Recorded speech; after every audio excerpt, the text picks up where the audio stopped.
Hello, parents, family members, caregivers. My name is Dr. John McNaught from the Undetermined Project, and this is the first of 3 videos that's going to focus on supporting self-determined behaviors at home. I certainly miss the opportunity to speak to you all in person, but I hope you'll find these videos informative and give you some things to think about. So this first video is going to focus on autonomy, but I'll give you a brief introduction of undetermined before we get started. So we have a website, undetermined.org. Everything on that website is a free resource, and we have separate sections for educators, parents, and youth with disabilities. And so some of the tools I show you today is just really scratching the surface of the resources we have available to you as a parent or family member. Including hundreds of videos of parents talking about the journey they've been on.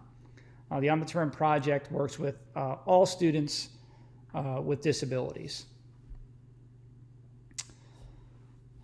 And so we have what we call the elements of undetermined, and these are the core elements that make up self-determination. So self-determination is not just something that you watch a video and you're magically self-determined. It's a series of elements that require work in education and practicing to attain and become self-determined.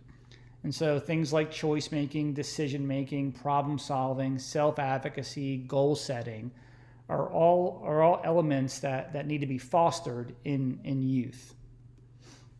And so when you think about it, the first level, choice making, decision making, problem solving, those are skills which lead to the abilities of goal setting, self-regulation, and self-advocacy. And once you attain those abilities, you start to believe that you can control what happens to you, that you have the ability to succeed, and you're aware of your own strengths, needs, and limitations.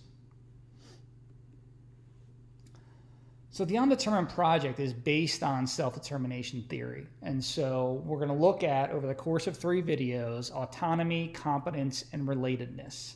And the main piece I want you to remember is that these 3 factors, these 3 pieces that we'll discuss in detail, have to be present in the environment for self-determined behaviors to happen. So what you're going to notice throughout these 3 videos is this trend of specific elements of undetermined on the left are going to, with environmental supports of autonomy, competence, and relatedness, will lead to a self-determined individual. So here we're going to talk specifically about autonomy. What does it mean? What does it look like? What are some strategies? And we'll also, throughout the presentation, you'll actually hear from some of the undetermined youth leaders. I've selected 3 of our older youth leaders simply because they've been in the project for close to a decade and have the ability to look back at their past experiences and what shaped their behaviors in regard to autonomy, competence, and relatedness. So let's first look at what is autonomy. And simply, it's just the feeling that you're in control of your own behavior. So you have some independence. And so what kind of elements from undetermined are we focusing on? You're looking at internal locus of control. So you're in control of what happens to you. Self-regulation, being able to regulate your emotions, how you feel, how you react. Choice making and decision making. So you have some say in things that happen to you during the day. And so how do we do this? Simply, we build in choices. We provide problem-solving opportunities. We provide opportunities to set goal, and we allow failure as a learning experience. And so what does this look like at home? It could be as simple as a choice board for chores. It can be as simple as when there's a problem, instead of you as the parent stepping in and solving it, letting your son or daughter or helping them solve their own problem. And so, for instance, in my house, My wife used to assign chores to my two daughters who are 13 and 14. And it was always a battle as far as, who's doing what, and no one wanted to, do anything. And it was amazing to me by simply sticking up a choice board and having a list of everything that needed to be accomplished during the week and giving them the ability to choose what chore they did and the timeline on when it got done, as long as it was done by a certain day and time. And what I noticed was the fighting stopped, the arguing stopped, and the key for us was to not, as they would say, nag them, right? If they were within their timelines, we needed to step back and let them proceed. Problem-solving opportunities. If you have more than one child and they're getting in arguments with each other at home because people are bored because of not being able to be outside as much as usual, or having school end early because of our current situation. Giving them the opportunity to work some things out. So providing them with choices on how to solve the problem instead of just stepping in and doing it for them. What you'll hear a lot from our three youth leaders is allowing failure as a learning experience. So I'm going to come back to that one after we listen to a couple of videos of our youth leaders and their experiences with failure. Undetermined has two specific, one specific tool and then one just concept I want to talk about. So the tool is the one-pager, which we'll go into detail in a second. And then the idea I want to talk about is student-led conferences. So I was a former high school special education teacher, and parent-teacher conference night, the joke among special ed teachers was that it was always the loneliest night of the year. And you start thinking, why is that? And, a lot of times students with disabilities struggle in school if they're not given the appropriate accommodations. And so there wasn't a whole lot of incentive to come to a parent-teacher conference as a parent and hear about everything your kid's struggling with. In most cases, parents are well aware of what their son or daughter's struggles are because they live with them. And so as a teacher, decided to kind of flip the script. What if the students led the meeting and chose, there's your autonomy, chose what work products they were particularly proud of and wanted to talk about during this meeting. And so as a special ed teacher, my participation went from 0 to 100% in 1 year of implementation. And, what I found was giving the students some say and some choice, right, was very, very powerful. And it also kind of changed the narrative of school was this place of struggle and failure. It also, as a teacher, allowed me to form better relationships with parents because we were taking more of a strengths-based approach. I think what you'll find is historically special education has taken a deficit-based approach. So if any of you have read, your son or daughter's individualized education plan, a lot of times those are written in such a way that it's everything your son or daughter can't do. And, I think that has limited use. Is it important? Sure. But you know what else is important? Everything they can do and how we're going to leverage those strengths to become successful. So one way to do that is a simple tool we call the one-pager. And so you'll see it's got 4 categories: strengths, preference, interests, and needs. And it's really that simple. So strengths: what do I do well in school? What do I do well at home or in my community? And what do other people say are my strengths? Similar for preferences: what works for me? What helps me be successful? Where do I see myself in the future? Interests: what do I like to do when I'm not in school? What activities or organizations do I enjoy participating in? What are my hobbies? Needs: what are the accommodations that help me? How can others help me? And what are some things that are difficult for me? Now, I always recommend to parents, to teachers, that everyone fill out one of these. So everyone in the family should have one of these. I have one, my wife has one, each of my daughters have one, and we update it, all the time. And what this does is it helps, the student, your son or daughter, articulate what their strengths, preferences, interests, and needs are. It also kind of gives you a little bit of insight into your child. A lot of times, especially around preferences, where do I see myself in the future? There's a big gap between what the child wants and what the parent sees the future looking like. So this is a great conversation starter between you and your child. Also, interests. I think what you'll hear from some of our youth leaders is that school's hard. And a lot of times school is a place where they're not put in situations that leverage their strengths. And that can be exhausting and tiring and defeating. And it's important to understand and get an idea of, what are they interested in outside of school, and how can you provide some opportunities for that to happen at home, especially if you and your child don't share the same interests. I've got one daughter who's a complete introvert and one daughter who's a complete extrovert. And I would say my wife and I both tend to fall on more of the introvert side of the spectrum. And so we have to push ourselves to provide opportunities for our younger daughter to get out and do things that she loves out in the community with a ton of people that might not be what my wife and I prefer.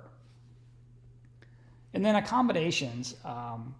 Accommodations are not just a thing that are provided in school, right? And so we're pushing here for a level of independence. And so what are the accommodations you can provide at home to allow your son or daughter to experience some more independence? And so, for instance, how can you make accommodations so that they can make their own lunch in the morning, for lunchtime or breakfast or whatever?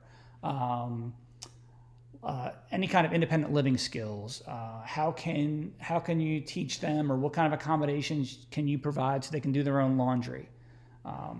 What I've found is, and I've been doing this now for over 20 years, what I've found is that the earlier you start, right, the easier it is.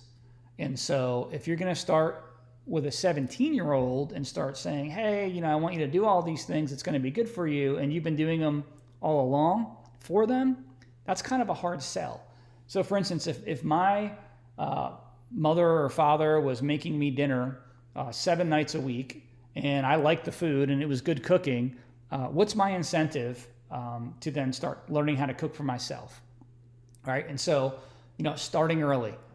Both my kids were with help, making their own lunches for school in early elementary school. Now, does that take time?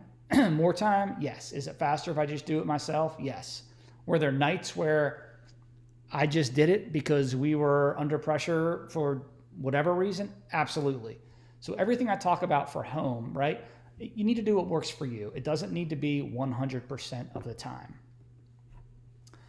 So you're going to hear from Betsy in a second, but I wanted to give you an actual visual of what one can look like, right? And so this is Betsy, one of our youth leaders. Her strengths are being organized. She likes to color code everything, and she's a social person. Preferences, she likes to take and finish a test in one day. She likes color-coded notes. She likes mnemonics, so funny ways to remember things. And she likes to have a snack while she takes a test. Interested in horseback riding, hanging out with friends and family, and working. Needs tests read aloud, quiet space to work, and getting pulled out of the general education classroom for testing. All right. And so, as a parent, how does this help? What are opportunities at home for you to add some organization to your house that Betsy could help with, right? Horseback riding. How many opportunities are there for her to ride a horse, or maybe instruct some people in how to horseback ride? All sorts of opportunities here to extend this past just your typical, school day. And so now I'm going to share with you 3 different perspectives, youth perspectives on parent involvement concerning autonomy, and then we'll kind of discuss the trend that we found along the way. So this first one is Annie. Hey parents, so some things that my parents did in the past to help me, set goals and take chances and, be in control of my life was by allowing me to, have some failures and made sure I learned from them.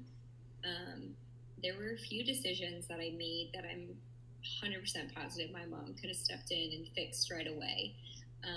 But she sat back and let me fail, and then made sure I learned from it. And one thing my parents, they also really encouraged me to play sports growing up and to make friends. And, being a teenage girl, there was a lot of teenage drama.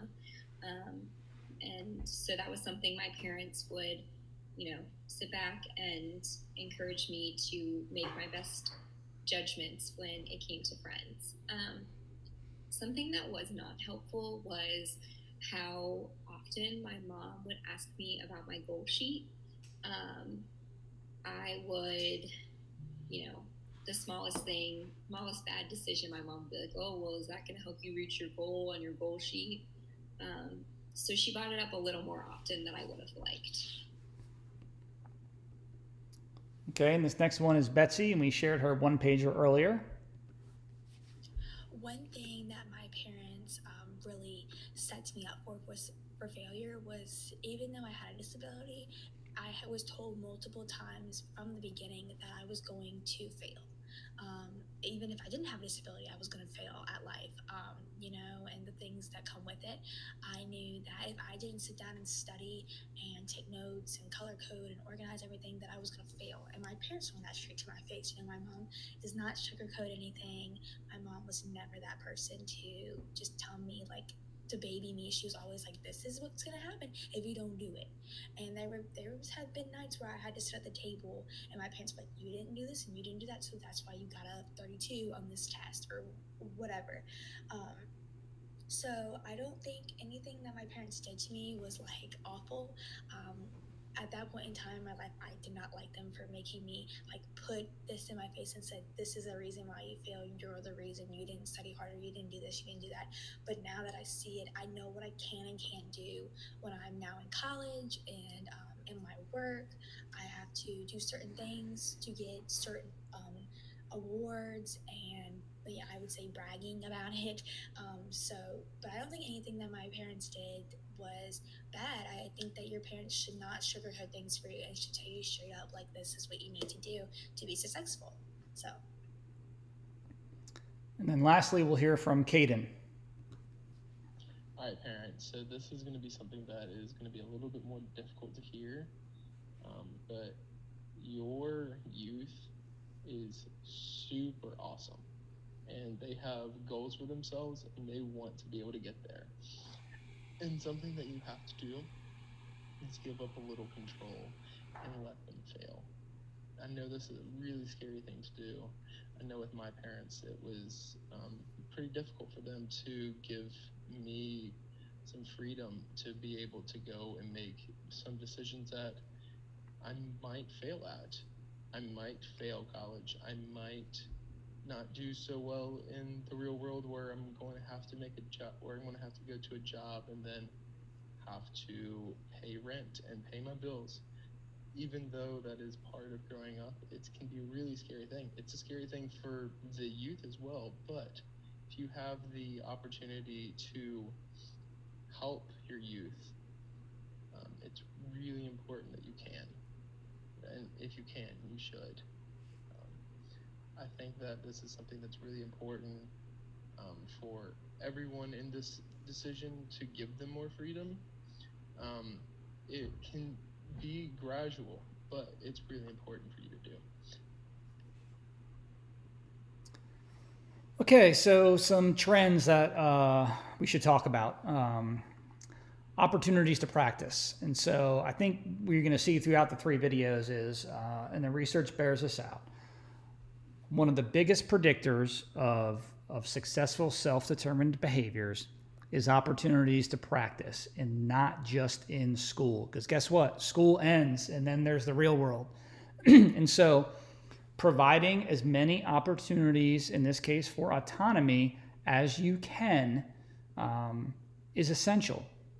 Now, again, remember, look, life comes at you fast, and this is not me advocating that 100% of the time you need to provide these opportunities, right? But you do need to keep it in the forefront.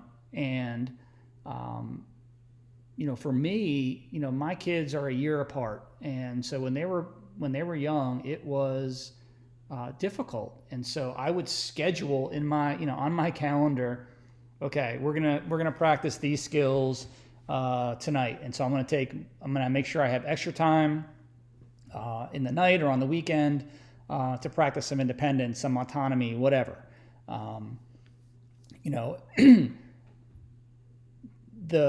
Somewhere along the line, failure was, kind of got this tag put on it that it's a bad word, right?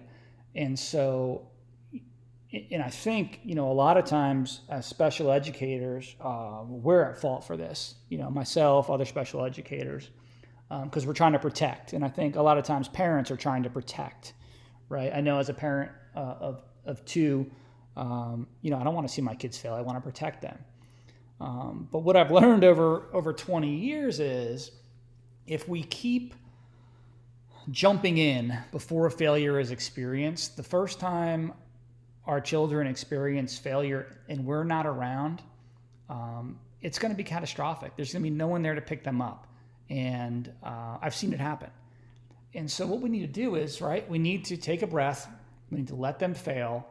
And then we need to be there to pick them up, to reassess the situation, create a new plan, and move forward.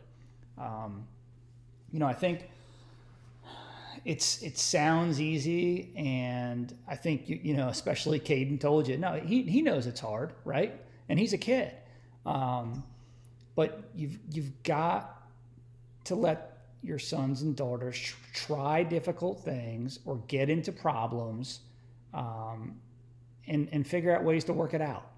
And in my house, we talk all the time about failure's not a bad word. And, it's still kind of something we talk about all the time, because I think in school, in a traditional school with the A to F grading, failure is a bad word. And so pushing the idea that it's part of the learning process, right? I tell my kids, I fail all the time. I fail every day. If I'm not trying new things, I'm bored. The other piece that goes with that is having high expectations. And so as a parent, have high expectations, right?